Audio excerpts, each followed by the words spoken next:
Seperti ini cara saya dalam menganalisa suatu saham ataupun pergerakan IHSG bisa naik dan turun. Ini caranya.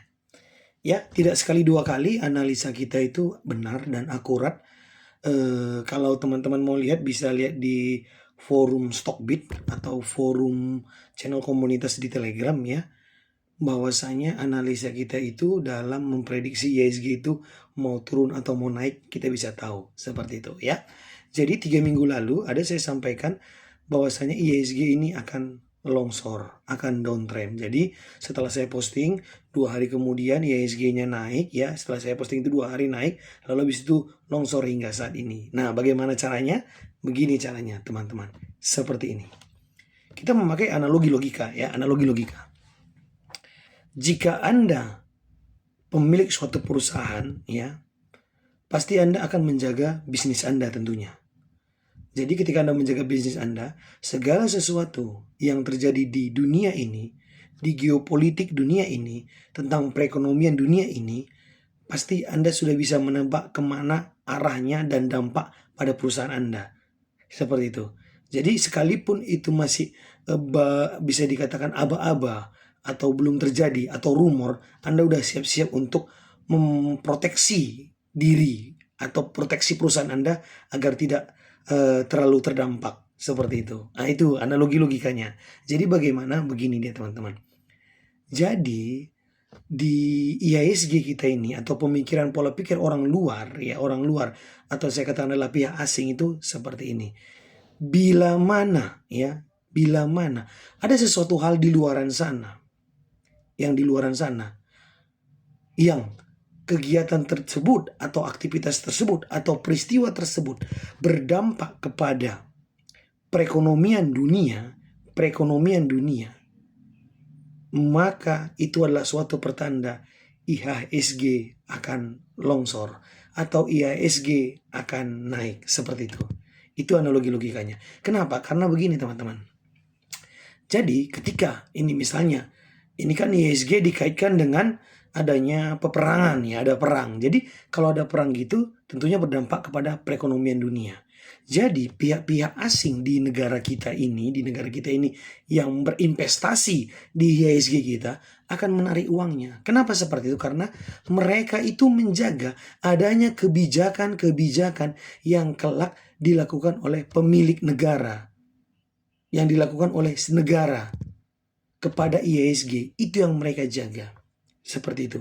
Kalau ada kebijakan, mereka bisa saja tidak bisa menarik uangnya keluar. Seperti itu. Jadi, walaupun itu kejadiannya akan masih lama, mereka itu sudah siap-siap untuk menarik uangnya. Seperti itu. Bau-bau peperangan ya antara yang kita lihat saat ini, peperangan antara Iran dengan Israel itu sudah nampak itu bau-baunya 3 minggu yang lalu. Sehingga para investor-investor asing di bursa saham kita itu udah melihat itu. Ini akan berdampak ke perekonomian dunia. Kalau berdampak ke perekonomian dunia, bisa saja negara kita ya mengeluarkan kebijakan misalnya adalah dana ini tidak boleh ditarik atau di stop dulu. Nah begitu. Jadi pihak asing nggak boleh narik dananya. Itu yang mereka takutkan. Sehingga akan mereka narik dananya. Seperti itu teman-teman. Itu analogi logika yang saya pakai. Seperti itu. Kenapa? Contohnya begini, ini contoh saja. Ya, mungkin teman-teman tahu ya, pemilik klub Chelsea, ya Chelsea, Roman Ibrahimovic. Ya, seperti itu. Artinya apa? Artinya begini teman-teman. Ketika terjadi perang antara Ukraina dengan Rusia, ya, dia itu karena bisa dikatakan Inggris berpihak kepada ini ya, kepada pihaknya pembela daripada si Ukraina gitu ya.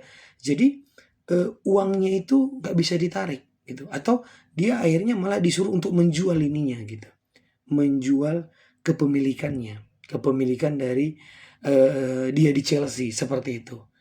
Nah itu dia dampaknya teman-teman, itu yang ditakutkan. Itu adalah sebagai contoh simpel, maksud saya, contoh simpelnya saya seperti itu.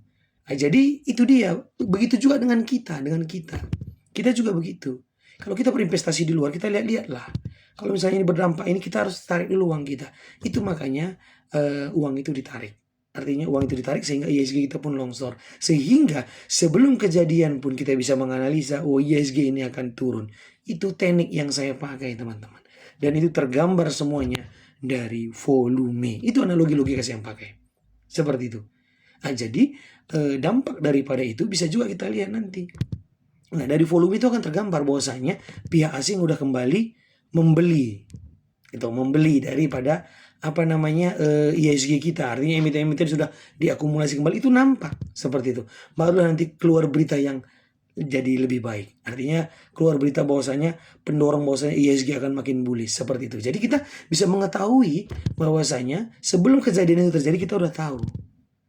Seperti itu. Karena kita sebagai pemilik perusahaan, ketika isu itu terjadi, kita udah tahu, oh ini berbahaya nih, gitu. Berbahaya nih. Makanya si pemilik perusahaan atau si PSP akan menyampaikan kepada proksinya, ini akan bahaya nih, kita jual dulu uang kita jual dulu barang kita. Seperti itu teman-teman. Itu analogi logika yang saya pakai dalam menganalisa proyeksi IHSG bisa naik dan turun. Seperti itu. Nah itu dia. Jadi kalau memang pendapat saya ini Anda merasa kurang cocok, nggak apa-apa. Namanya kan kita sharing ya. Tapi selama saya memakai metode pola pikir ini, saya bisa menjaga cash saya tahu, oh ini nggak lama lagi akan downtrend IHSG. Saya tarik dulu uang saya simpan. Seperti itu. Nah, baru nggak lama lagi nih uptrend IHSG, saya beli lagi, saya bisa dapat di bawah. Seperti itu. Tidak sekali dua kali. Kalau di channel Stockbit dan channel komunitas, saya sampaikan bahwasanya ini akan naik, ini akan turun IHSG. Seperti itu teman-teman. Jadi buat teman-teman yang ingin bergabung atau untuk ingin melihat analogi logika kita yang lain tentang suatu saham atau dan sebagainya, silahkan follow akun saya di Stockbit ya, namanya Arcasima ya, di Stockbit Arcasima. Kalau di Telegram cari saja komunitasnya, searching Bicop Indonesia. Nah itu komunitas saya dan saya adalah sebagai mentornya. Itu saya analogi logika yang bisa saya berikan. Mudah-mudahan ini bisa teman-teman terapkan agar tahu bahwasanya ketika IHSG mau downtrend kita udah tahu, jadi kita bisa simpan cash dulu. Ketika IHSG mau uptrend kita akan mulai membeli kembali. Seperti itu ya. Itu saya dari saya, tidak kata yang lain. Semoga bermanfaat. Salam dari saya, Pinem Excellent.